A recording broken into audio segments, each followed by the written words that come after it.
ಜ್ಞಾನೋದಯ, ಮೂರನೇ ಕಣ್ಣು, ಅರಿವಿನ ಕಣ್ಣು. ಇದಕ್ಕೆ ಸ್ಪಿರಿಚುಯಾಲಿಟಿ ಇರಬೇಕು, ಫಿಲಾಸಫಿ ಗೊತ್ತಿರಬೇಕು, ರಿಲಿಜನ್ ಗೊತ್ತಿರಬೇಕು. ನಮಗಿರೋದು ಎರಡೇ ಕಣ್ಣು, ಮೂರು ಕಣ್ಣಿರೋರು ಶಿವ. ಹೀಗೆ ಏನೇನೋ ಕಲ್ಪನೆಗಳು ಬಂದ್ಬಿಡುತ್ತೆ. ಎಲ್ಲನೂ ಕಾಂಪ್ಲಿಕೇಟ್ ಮಾಡ್ಕೊಳ್ತೀವಿ. ಸಿಂಪಲೆಸ್ಟ್ ಟ್ರೂತ್ ಅನ್ನೋದು, ಟ್ರೂತ್ಗಿಂತ ಸಿಂಪಲ್ ಆಗಿರೋದು ಯಾವುದೂ ಇಲ್ಲ. ಇದರಿದ್ರೆ ಈ ಮನಸ್ಸು ಎಲ್ಲವನ್ನ ಕಾಂಪ್ಲಿಕೇಟ್ ಮಾಡಿ ಸತ್ಯನ ನೋಡದೇ ಇರೋ ಹಂಗೆ ಮಾಡುತ್ತೆ. ಈಗ ಉದಾಹರಣೆ ಹೇಳಿದ್ರೆ ನಿಮ್ಗೆ ಚೆನ್ನಾಗಿ ಅರ್ಥ ಆಗುತ್ತೆ. ನಾನು ಇವಾಗ ದೇವಸ್ಥಾನಕ್ಕೆ ಹೋದೆ. ದೇವಸ್ಥಾನಕ್ಕೆ ಹೋದಾಗ ಎಲ್ಲಿ ಹೋದ್ರೂ ಇದು ನನಗೆ ಏನೋ ಯಾರಿಗೂ ಕಾಣದೇ ಇರೋದು ಕಾಣುತ್ತೆ. ದೇವರಲ್ಲ, ಯಾರಿಗೂ ಕಾಣದೇ ಇರೋದು ಅಂದರೆ ನನಗೆ ಅಲ್ಲಿ ರಥ ನಿಂತಿದ್ರೆ ರಥದ ಮೇಲೆ ಇರೋ ಧೂಳು ಕಾಣುತ್ತೆ, ಆ ಕಟ್ಟೆ ಮೇಲೆ ಕೊಳೆ ಕಾಣುತ್ತೆ, ಬಾಗಿಲುಗಳು ಒರೆಸಿಲ್ಲದೆ ಇರೋದು ಕಾಣುತ್ತೆ, ಮೆಟ್ಲುಗಳು ತೊಳೆದಿಲ್ಲದೆ ಇರೋದು ಕಾಣುತ್ತೆ. ದಿನಾಗ್ಲೂ ಅದಕ್ಕಾಗಿ ಸಾರಿಸಿ ಗುಡಿಸಿ ಒರೆಸಿ ಧೂಳು ತೆಗೆದು ನೀಟಾಗಿ ಇಡೋದಕ್ಕೆ ಕೆಲಸದವ್ರು ಇದ್ದಾರೆ. ಅವ್ರಿಗೆ ಹಣ ಕೊಟ್ಟು ಅವ್ರನ್ನ ನೋಡಿಕೊಂಡು ಇದಿಷ್ಟು ಮಾಡೋದಕ್ಕೆ ಒಪ್ಪಿಸಿ ಪ್ರತಿದಿನ ಇಷ್ಟನ್ನ ಕಿವಿನಲ್ಲಿ ಹೇಳಿ ಕಳಿಸ್ತೀವಿ. ಅದನ್ನು ಅಲ್ಲಿ ನಿಂತ್ಕೊಂಡು ಮಾಡ್ಸೋಕ್ಕೆ ಆ ಜಾಗ ಚೆನ್ನಾಗಿರಬೇಕು, ಆ ಜಾಗ ಕ್ಲೀನಾಗಿರಬೇಕು, ಆ ಜಾಗ ಫಳಫಳ ಅಂತ ಹೊಳಿಬೇಕು. ದೇವರಿಗೆ ಯಾವ ರೀತಿ ಪೂಜೆ ಮಾಡ್ತೀವೋ ಅದೇ ರೀತಿ ಇದು ಕೂಡ ಒಂದು ಪೂಜೆ.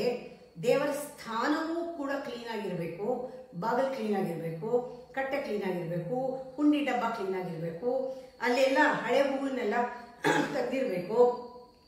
ಅವರು ಇವರು ತಂದು ಪ್ಲಾಸ್ಟಿಕ್ ಪೇಪರ್ ಎಲ್ಲ ಅಲ್ಲಿ ಇಟ್ಕೊಡ್ದು ಕಟ್ಟೆ ಮೇಲೆ, ತೆಂಗಿನಕಾಯಿ ಹೊಡೆದಿದ್ದಲ್ಲೇ, ಅಲ್ಲಿ ಸೋರಿದ್ದಲ್ಲೇ, ಅಲ್ಲಿ ಎಳ್ನೀರು ಬಿದ್ದಿದ್ದಲ್ಲೇ, ಕೊಬ್ಬರಿ ತುಂಡಲ್ಲೇ, ಬಾಳೆ ಸಿಪ್ಪೆ ಅಲ್ಲೇ, ಇದೆಲ್ಲನೂ ತಿಪ್ಪೆ ಗುಂಡಿ ಥರ ಇರ್ಕೂಡ್ದು. ಪೂಜೆ ಮಾಡೋರಿಗೆ ಅದು ಕೂಡ ಗಮನದಲ್ಲಿರಬೇಕು. ಅದನ್ನು ಕೂಡ ಟ್ರೈನಿಂಗ್ ಕೊಟ್ಟಿರುತ್ತೆ. ನೀವು ದೇವಸ್ಥಾನ ಕ್ಲೀನಾಗಿ ಇಟ್ಕೊಳ್ಳಿ, ಅದು ಮೊದಲನೇ ಪೂಜೆ. ಕರೆಕ್ಟ್ ಟೈಮ್ನಲ್ಲಿ ನಿರ್ಮಾಲ್ಯ ತೆಗೀರಿ, ಅದು ಕೂಡ ಪೂಜೆ. ದೇವಸ್ಥಾನದಲ್ಲಿ ನೀವು ಏನೂ ಮಾಡದೇ ಇದ್ರೆ ಭಕ್ತಿಯಿಂದ ಇರಿ ಸಾಕು, ಮಂತ್ರನೂ ಬೇಡ. ಭಕ್ತಿಯಿಂದ ಕ್ಲೀನಾಗಿಟ್ಟು ಒಂದು ದೀಪ ಹಚ್ಚಿ ಕಣ್ಣು ಮುಚ್ಕೊಂಡು ಕೂತ್ಕೊಂಡ್ರೆ ಸಾಕು. ಒಳ್ಳೆ ವೈಬ್ರೇಷನ್ ಬರಬೇಕಷ್ಟೇನೆ. ನಮಗೆ ಬೇಕಿರೋದು ವೈಬ್ರೇಷನ್. ನಿಮಗೆ ತುಂಬ ಟೈಮ್ ಇದ್ದರೆ ಮಂತ್ರ ಚೆನ್ನಾಗಿ ಕಲ್ತಿದ್ರೆ 1 ಗಂಟಾಗೋಷ್ಠವಾಗಿ ಮಂತ್ರ ಹೇಳಿ, ಸೊ ದಟ್ ನಿಮಗೂ ಖುಷಿ, ಸುತ್ತಲೂ ವೈಬ್ರೇಷನ್ ಬರುತ್ತೆ. ಎಲ್ಲದಕ್ಕೂ ಮಾಫಿ. ನೀವು ಹೀಗೆ ಇರಬೇಕು ಹಾಗಿರಬೇಕು ಅಂತಿಲ್ಲ. ಮಡಿ ಅಂದರೆ ಮನಃಶುದ್ಧಿ, ಅಂತರಂಗ ಶುದ್ಧಿ. ಈ ಥರ ಆತ್ಮ ಸಂಶೋಧನಾ ಕೇಂದ್ರದಲ್ಲಿ ಟ್ರೈನಿಂಗ್ ಕೊಡೋದು. ಇಷ್ಟಾದರೂ ಕೂಡ ಇದೆಲ್ಲವೂ ಬೇಕಾಗಿಲ್ಲ ಯಾರಿಗೂ. ಈ ಥರ ಟ್ರೈನಿಂಗ್ ಬೇಕಿಲ್ಲ. ಅಭ್ಯಾಸದ ಮೇಲೆ ಜೀವನೋಪಾಯ, ಜೀವನ ನಡೆಸಬೇಕು, ದಿವಸ ತಳ್ಳಬೇಕು, ಟೈಮ್ ಕಳಿಬೇಕು, ಒಟ್ಟಲ್ಲಿ ಒಂದು ದಿವಸ ಮುಗಿಬೇಕು, ಅಷ್ಟು ದುಡ್ಡು ಬಂದ್ಬಿಡ್ಬೇಕು. ಕೆಲಸ ಆಗಬೇಕು, ಟೈಮಿಗೆ ಬಾಗಿಲು ತೆಗಿಬೇಕು, ಗಂಟೆ ಶಬ್ದ ಆಗಬೇಕು, ಮಂಗಳಾರತಿ ಆಗಬೇಕು, ದೇವರು ಕೇಳ್ತಾನೋ ದೇವರು ಬಿಡ್ತಾನೋ, ಮಂತ್ರ ಇದೆಯೋ ಜನ ಬರ್ತಾರೆ ಇಲ್ವೋ, ಎಲ್ಲ ಮೆಕ್ಯಾನಿಕಲ್. ಇಂಥ ಕಡೆ ಶಕ್ತಿ ಬರಕ್ಕೆ ಸಾಧ್ಯ ಇಲ್ಲ. ನಮ್ಮಲ್ಲಿ ಶಕ್ತಿ ಇದ್ರೆ ತಾನೇ ಇಂಟಿಗ್ರೇಷನ್ ನಮ್ಮಲ್ಲಿ ಆಗ್ಬೇಕಲ್ಲ, ನಮ್ಮಲ್ಲಿ ಯೋಗ ಆಗ್ಬೇಕಲ್ಲ, ನಮ್ಗೆ ಯೋಗ್ಯತೆ ಬೇಕಲ್ಲ, ನಮ್ಮಲ್ಲಿ ವೈಬ್ರೇಷನ್ ಕ್ರಿಯೇಟ್ ಆಗಬೇಕಲ್ಲ. ಆಮೇಲೆ ತಾನೇ ನಮ್ಮ ಒಂದು ಎನರ್ಜಿ ಫೀಲ್ಡಲ್ಲಿ ನೆಗೆಟಿವಿಟಿ ಇಲ್ಲದೆ ನಾವು ನಿಂತ್ಕೊಂಡಾಗ ಆಟೋಮ್ಯಾಟಿಕ್ ಆಗಿ ರೇಡಿಯೇಟ್ ಆಗುತ್ತೆ. ಅದು ದಿನಾಗ್ಲೂ ಹೇಳುವಂಥದ್ದು ಕೇಳುವಂಥದ್ದು ಮಾಡೋದಲ್ಲ, ಅದು ನನಗೆ ಕಾಣಿಸುತ್ತೆ. ನೋಡಿಲ್ಲ ಅಂದ್ರೆ ಏನು, ನೋಡಬೇಕು. ನೀವು ಅದಾಗದೆ ನೀವು ಹುಡ್ಕೊಂಡು ನೋಡಬೇಕಾಗಿಲ್ಲ.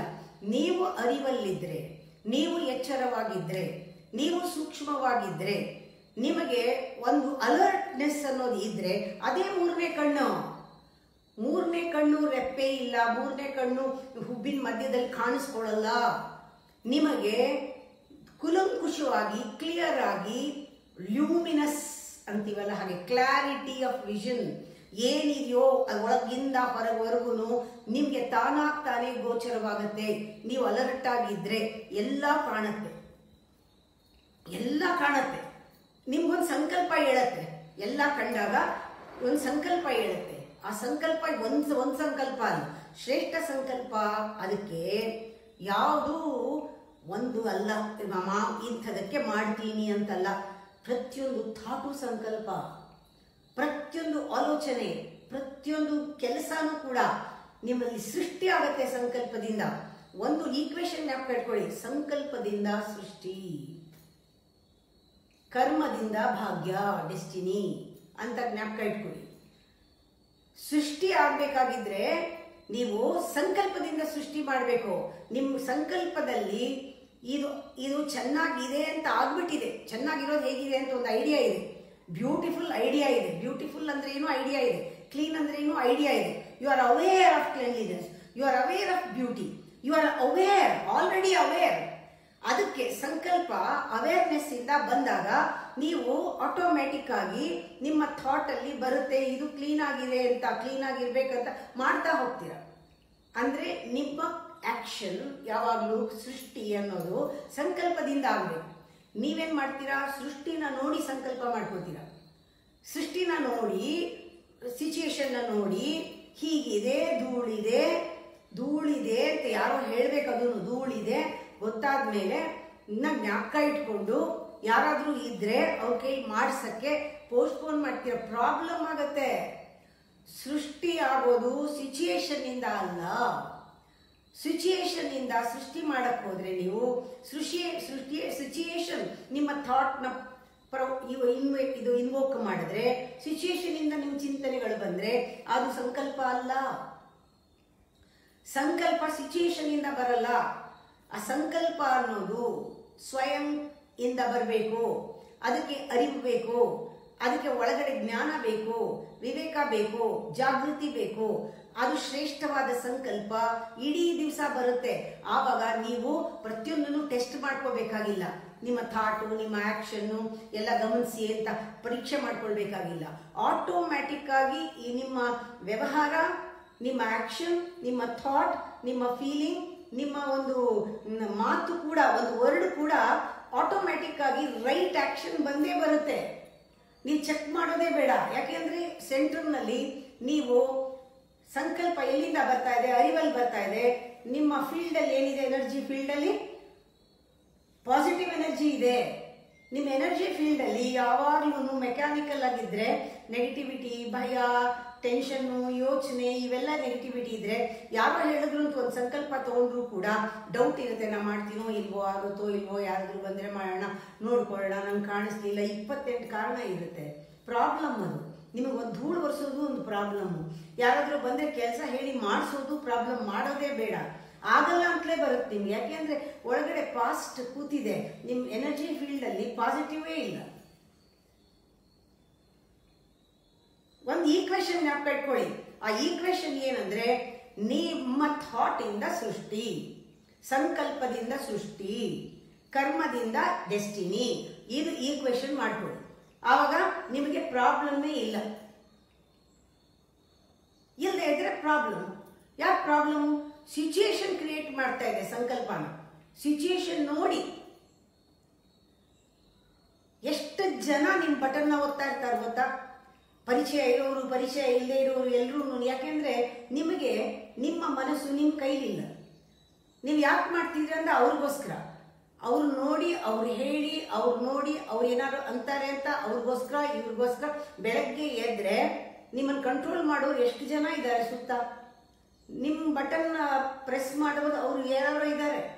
ಎಲ್ಲ ಡಿಸ್ಟರ್ಬ್ ಮಾಡ್ತಾರೆ ನಿಮ್ಮನ್ನ. ಯಾಕೆಂದ್ರೆ ನಿಮ್ಮ ಮನಸ್ಸು ನಿಮ್ಮ ಕೈಲಿಲ್ಲ, ನಿಮ್ಮ ಥಾಟು ನಿಮ್ಮ ಕೈಲಿಲ್ಲ. ಅವ್ರ ಥಾಟ್ಗೆ ನೀವು ಕೆಲಸ ಮಾಡ್ತಿದ್ದೀರಾ.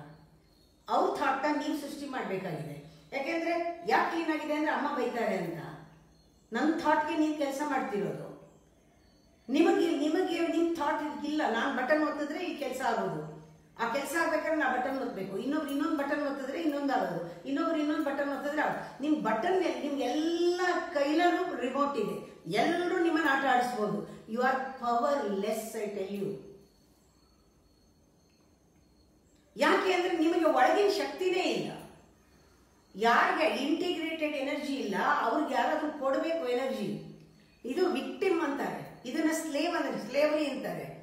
ಇದು ಕಂಫರ್ಟ್ ಇಲ್ಲ. ನಿಮ್ಮ ಥಾಟು ಬರೋದೇ ಬೇರೆಯವರಿಂದ.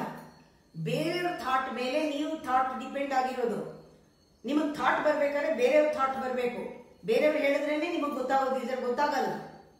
ಯಾರು ಹೇಳಲಿಲ್ಲ ಅಂತಿರಬೇಕಾದ್ರೆ ನಂಗೆ ಹೆಂಗೆ ಗೊತ್ತು? ಯಾರು ಹೇಳಲಿಲ್ಲ, ನಾನು ನೋಡಲಿಲ್ಲ, ನಂಗೇನು ಗೊತ್ತು, ನಂಗೇನು ಗೊತ್ತು? ನಿಮ್ಗೇನು ಗೊತ್ತಿಲ್ಲ. ಯಾಕೆಂದ್ರೆ ಅವ್ರು ಹೇಳಲಿಲ್ಲ, ಅವ್ರಿಗೆ ಬೇಕಿಲ್ಲ. ಅದು ಅವ್ರಿಗೆ ಬೇಕು. ಒಬ್ರು ಬೇಕು ಅಂತ ಓದ್ತಾರೆ, ಒಬ್ರು ಬೇಡ ಅಂತ ಓದ್ತಾರೆ, ಒಬ್ರು ಇದು ಮಾಡು ಅಂತಾರೆ, ಒಬ್ರು ಇದು ಮಾಡ್ಬೇಡ. ಕೊನೆಯಲ್ಲಿ ನಿಂತ್ಕೊಂಡು ಹೇಳ್ತೀರಾ ನೀವು. ಒಬ್ಬೊಬ್ಬರನ್ನ ಹೇಳಿದ್ರೆ ನಾನೇನು ಮಾಡಲಿ? ಇವ್ರು ಹಂಗೆ ಹೇಳ್ತಾರೆ, ಇವ್ರು ಹೆಂಗೆ ಹೇಳ್ತಾರೆ, ನಾನೇನು ಮಾಡಲಿಲ್ಲ. ನೀವೇನೂ ಮಾಡಲ್ಲ. 100 ಜನ ನಿಮ್ಮ ಬಟನ್ ಬರ್ತಾರೆ. ನೀವು ಆಚೆ ಬನ್ನಿ, ಯಾರೋ ಒಂದು ಅಡ್ಡ ಬರ್ತಾನೆ, ನಿಮ್ಮ ಕೋಪ ಬರುತ್ತೆ. ನಿಮ್ಮ ಕೋಪ ಅವನ ಕೈನಲ್ಲಿದೆ, ನಿಮ್ಮ ಕೈನಲ್ಲಿಲ್ಲ. ರೋಡಲ್ಲಿ ಟ್ರಾಫಿಕ್ ಜಾಮ್ ಆಯಿತು, ನಿಮಗೆ ಇರಿಟೇಟ್ ಆಗುತ್ತೆ, ಯಾಕೆಂದರೆ ಬಟನ್ ಅವ್ರ ಕೈಲಿದೆ. ಮನೆಗೆ ಬಂದು ಮಗು ಅಳತ್ತೆ, ಡಿಸ್ಟರ್ಬ್ ಆಯಿತು, ಬಟನ್ ಮಗು ಕೈಲಿದೆ. ನಿಮಗೇನೋ ಸಿಚುಯೇಷನ್ ಮೇಲೆ ಕಂಟ್ರೋಲ್ ಇಲ್ಲ. ಯಾಕೆ ಅಂದರೆ ನಿಮ್ಮ ಥಾಟು, ನಿಮ್ಮ ಬಂದ ಸಿಚುಯೇಷನ್ನು ನಿಮ್ಮಲ್ಲಿ ಆಲೋಚನೆಗಳನ್ನು ಸೃಷ್ಟಿ ಮಾಡ್ತಾ ಇದೆ. ನಿಮಗಾಗಲೇ ಆಲೋಚನೆ ಬರೋದೇ ಇಲ್ಲ. ಇದನ್ನು ಯೋಚನೆ ಮಾಡಬೇಕಾದ್ರೆ ನೀವು ಪ್ರತಿನಿತ್ಯ ಕೂತ್ಕೊಂಡು ಇವತ್ತಿಂದ ಮಾಡಿ. 1 ವಾರ ಹಿಂದೆ ಹೋಗಿ, 1 ವಾರ ಹಿಂದಕ್ಕೆ ಹೋಗಿ ಯೋಚನೆ ಮಾಡಿ. ನೀವು ಯಾವ್ಯಾವ ರೀತಿ ನಿಮ್ಮ ಥಾಟು, ನಿಮ್ಮ ಆ್ಯಕ್ಷನ್ನು, ನಿಮ್ಮ ಮಾತು ಎಲ್ಲ ಬೆಟರ್ ಮಾಡ್ಬೋದಾಗಿತ್ತಾ ಇನ್ನೂ ಅಂತ. ಬೆಸ್ಟ್ ಮಾಡಿದ್ರೆ ನೀವು ಯಾವ ಥರ ನಡ್ಕೋತಾ ಇದ್ರಿ ಅಂತ ನೀವೇ ಅನಲೈಸ್ ಮಾಡಿ. What is spirituality? Spirituality is experimentation. ಅದಕ್ಕೆ ಇದನ್ನ ಈ ಕೇಂದ್ರನ ನಾನು ಸಂಶೋಧನಾ ಕೇಂದ್ರ, ಆತ್ಮ ಸಂಶೋಧನಾ ಕೇಂದ್ರ. ಇದು ಸಂಶೋಧನೆಗೆ ನೀವು ನಿಮಗೆ ಒಳಪಡಬೇಕು, ಎಕ್ಸ್ಪೆರಿಮೆಂಟ್ ಮಾಡ್ಕೋಬೇಕು, ನೋಡ್ಕೋಬೇಕು ನಿಮ್ಮನ್ನ ಎಷ್ಟು ಇಂಪ್ರೂವ್ ಮಾಡ್ಕೋಬಹುದು ಈ ವಾರ. ನಾನು ಎಷ್ಟು ಸಂಸ್ಕಾರವನ್ನು ನಾನು ಕೊಡಬಲ್ಲೆ, ನನಗೆ ಸಂಸ್ಕಾರನ ಜಾಸ್ತಿ ಮಾಡ್ಕೊಳ್ಳೋದು ಹೇಗೆ, ಹೆಚ್ಚು ಮಾಡ್ಕೊಳ್ಳೋದು ಹೇಗೆ, ಇದನ್ನ ನೋಡಿ. ಬೆಟರ್ ಬೆಟರ್ ಬೆಟರ್ ಆಗ್ತಾ ಹೋಗುದು. ಬೆಸ್ಟ್ ಯಾವಾಗ ಆಗ್ತೀರಾ ನೋಡಿ, ಯಾವಾಗ ಬೆಸ್ಟ್ ಆಗ್ತೀರಿ. ನಿಧಾನಕ್ಕೆ ಹೋಗಿ ಪರವಾಗಿಲ್ಲ. Is an up hill task, no doubt. ಹೋಗ್ತಾ ಇರಬೇಕು. ನಿಧಾನಕ್ಕಾದ್ರೂ ಹೋಗ್ತಾ ಇರಬೇಕು, ನಿಲ್ಲೇಬಾರ್ದು. ನೀವು ನಿಮ್ಮನ್ನು ಗಮನಿಸ್ಕೊಳ್ಳೋದು ನಿಲ್ಲಿಸ್ಬಿಟ್ರೆ, ನೀವು ಅದೆಲ್ಲೋ ನಿಂತ್ಕೊಂಡಿದ್ರೆ ಆ ಕಡೆಯಿಂದ ಜಾರ್ಕೊಂಡು ಬರೋರು ತುಂಬಾ ಜನ ಇದ್ದಾರೆ. ನಿಮ್ಮನ್ನ ಜಾರ್ಕೊಂಡು ಬರೋರು ಮುಟ್ಟಿದ್ರೆ ಸಾಕು ಕೆಳಗೊಂಡು ಹೋಗ್ತೀರಾ. ಆ ಥರ ಅಟ್ಮಾಸ್ಫಿಯರ್ನಲ್ಲಿ ನಿಮ್ಮಂಥವ್ರು ತುಂಬಾ ಜನ ಇದ್ದಾರೆ. ಎಲ್ಲರೂ ಬೀಳ್ತಾ ಇರೋರೇ ಇರೋದು, ಯಾರು ಜಾರೋರೇ, ಎಲ್ಲ ಗಮನಿಸ್ತಾ ಇರೋರೇ, ಎಲ್ಲರನ್ನೂ ತಮ್ಮನ್ನು ಗಮನಿಸ್ಕೊಳ್ಳದೆ ಇರೋರೇ ಜಾಸ್ತಿ, ಮೆಕ್ಯಾನಿಕಲ್ ಆಗಿರೋರೇ ಜಾಸ್ತಿ, ಅಜ್ಞಾನದಲ್ಲಿರೋರೇ ಜಾಸ್ತಿ. ನಿಮಗೆ ಆ ಇನ್ಫ್ಲೂಯೆನ್ಸ್ ಬೇಗ ಆಗುತ್ತೆ. ನೀವು ಸ್ವಲ್ಪನೂ ಮುಂದಕ್ಕೆ ಹೋಗದೆ ಇದ್ರೆ ಯಾರ ಕೈಲಾದ್ರೂ ಸಿಕ್ಕಾಕೊಳ್ತೀರಾ, ಅಥವಾ ಯಾರಾದರೂ ಹೊಡಿತಾರೆ ನಿಮಗೆ, ನೀವು ಕೆಳಗೆ ಬಂದ್ಬಿಡ್ತೀರಾ. ಆ ಥರ ಇನ್ಫ್ಲೂಯೆನ್ಸ್ ಮಾಡಿಬಿಡ್ತಾರೆ. ಅಯ್ಯೋ ಯಾಕೆ ಮಾಡ್ತೀರಾ ರೀ, ಆರಾಮಾಗಿರಿ ನೀವು, ಅವ್ರಿದ್ದಾಗ ಬಂದಾಗ ಮಾಡಿದ್ರೆ ಆಯಿತು, ಅವ್ರು ನೋಡೋವಾಗ ಮಾಡಿದ್ರೆ ಆಯಿತು, ಯಾಕೆ ಮಾಡ್ತೀರಾ ಅಂತ ಹೇಳ್ಕೊಡೋರೇ ಜಾಸ್ತಿ. ಸೋಂಬೇರಿತನನ, ಜಡತ್ವನ ಹೆಚ್ಚು ಮಾಡೋಕ್ಕೆ ಬೇಕಾದಷ್ಟು ಮ್ಯಾಗ್ನೆಟಿಕ್ ಸೈಕಲ್ಸ್ ನಿಮ್ಮ ಸುತ್ತ ಸರ್ಕಲ್ಸ್ ಇದೆ. ಆ ಥರ ಓರ ಇರೋರು ಭಾಳ ಜನ ಇದ್ದಾರೆ. ಬೇಗ ಅಟ್ರಾಕ್ಟ್ ಆಗಿಬಿಡ್ತೀರಾ. ಕಂಫರ್ಟ್, ಸುಖವಾಗಿ, ಕಷ್ಟಪಡಲ್ಲ. ಏನಾದರೂ ಅಡ್ವೈಸಲ್ಲಿ ನಿಂತ್ಕೊಳ್ಳೋದು ಇಲ್ಲ. ನೀವು ನಿಂತ್ಕೊಳ್ಳೋಕೆ ತಾಕತ್ತೇ ಇರಲ್ಲ. ನಿಮ್ಗೆ ಅರ್ಥನೇ ಆಗಲ್ವಲ್ಲ. ಫಸ್ಟ್ ಆಫ್ ಆಲ್ ಬೇಕಿಲ್ವಲ್ಲ, ಅರ್ಥನೂ ಆಗಲ್ಲ. ಕಾಣೋದು ಇಲ್ಲ, ನೋಡೋದು ಇಲ್ಲ, ಕೇಳೋದು ಇಲ್ಲ. ಪಂಚೇಂದ್ರಿಯಗಳೆಲ್ಲನೂ ಜಡ. ವಿತ್ಡ್ರಾ ಮಾಡಿಲ್ಲ, ಅದು ಕೆಲಸನೇ ಮಾಡಲ್ಲ. ವಿತ್ಡ್ರಾ ಮಾಡೋ ಮಾತಿರಲಿ, ನೀವೇನು ಸ್ಥಿತಪ್ರಜ್ಞರಲ್ಲ, ಕೆಲಸವೇ ಮಾಡಲ್ಲ ಅದು. ಅದರಲ್ಲೂ ಸ್ಪಿರಿಚುಯಾಲಿಟಿ ಹೇಳ್ಬಿಟ್ರಂತೂ ವರ್ಗೇ ಆಗಲ್ಲ. ನಂಗೆ ಇದೆಲ್ಲ ಅರ್ಥನೇ ಆಗಲ್ಲ, ಭಾಷೆ ಎಲ್ಲ ನಿಮ್ಮ ಮಾತೆಲ್ಲ ಹಿಂಗೆ ಹೊಟ್ಟೋಯ್ತು ಅಂತೀರ. ನಮ್ಮ ಥರ ಮಾತಾಡ್ರಿ ಅಂತ ಕೇಳ್ತಾರೆ ನನಗೆ. ನೀವು ಮಾತಾಡೋದು ಹೀಗೆ ಹೊಟ್ಟೋಗುತ್ತೆ, ನಮ್ಗೆ ಏನೂ ಅರ್ಥ ಆಗಲ್ಲ, ನಮ್ಮ ಥರ ಮಾತಾಡಿ, ನೀವು ಲೆಕ್ಕಾಚಾರ ಹೇಳಿ, ನಮ್ಮ ಧರ್ಮ ಹೀಗೆ ಹೇಳಿ. ಅದು ಧರ್ಮ ಅಲ್ವಾ? ಧರ್ಮ ಅಧರ್ಮಕ್ಕೂ ಮೀರಿದವರು ಅವ್ರ ಜೊತೆ ಇರೋಕ್ಕಾಗದೇ ಇಲ್ಲ. World of difference. ಅದೇ ಬೇರೆ ಪ್ರಪಂಚ, ಇದೇ ಬೇರೆ ಪ್ರಪಂಚ. ಏನು ಮಾಡೋಕ್ಕಾಗಲ್ಲ. ಇದೆಲ್ಲ ಕಂಪ್ಲೇಂಟ್ ಮಾಡ್ತಾ ಇಲ್ಲ ನಾನು. ಪ್ರತಿಯೊಬ್ಬರಿಗೂ ಒಂದು ಚಾನ್ಸ್ ಇದೆ, ಪ್ರತಿಯೊಬ್ಬರಿಗೂ ಒಂದು ಅವಕಾಶ ಇದೆ. ನೀವು ಚಾಯ್ಸ್ ಮೇಲೆ ಕೋಪ ಮಾಡ್ಕೊಳ್ಬಹುದು, ಅಥವಾ ಪರಿಸ್ಥಿತಿಗೆ ಈಡಾಗಿ ಕೋಪ ಮಾಡ್ಕೋಬಹುದು. ನೋಡಿ, ಚಾಯ್ಸ್ ಇದ್ರೆ ಕೋಪ ಮಾಡ್ಕೊಳ್ಳೋದು ಬಿಡೋದು, ಮಾಡ್ಕೊಳ್ಳಲ್ಲ ನಾನು ಅಂತ ಆ ಒಂದು ವಿವೇಕನಾದ್ರೂ ಬರುತ್ತೆ. ಚಾಯ್ಸ್ ಇದೆ, ಚಾಯ್ಸ್ ನಿಮ್ದಾಗಿರ್ಬೇಕು. ಯಾವುದಕ್ಕೂ ಚಾಯ್ಸ್ ಇಲ್ಲ ನಮಗೆ. ನಾವೇನೋ ಇದೆಲ್ಲ ಸಹಜ ಅಂತ, ಕೋಪ ಮಾಡ್ಕೊಳ್ಳೋದು ಸಹಜ, ಬೇರೆಯವರು ಅನ್ನೋದು ಸಹಜ, ಎಲ್ಲ ನಾರ್ಮಲ್. ನಾನು ಹೇಳ್ತಾ ಇರೋದು ಸಂಕಲ್ಪ, ಶುದ್ಧ ಸಂಕಲ್ಪ, ಶ್ರೇಷ್ಠ ಸಂಕಲ್ಪ, ಪ್ರತಿಯೊಂದು ಥಾಟು ಸಂಕಲ್ಪ ಇದು ನಾನು, ಇಲ್ಲದ್ರೆ ಯು ಆರ್ ಅಬ್ನಾರ್ಮಲ್.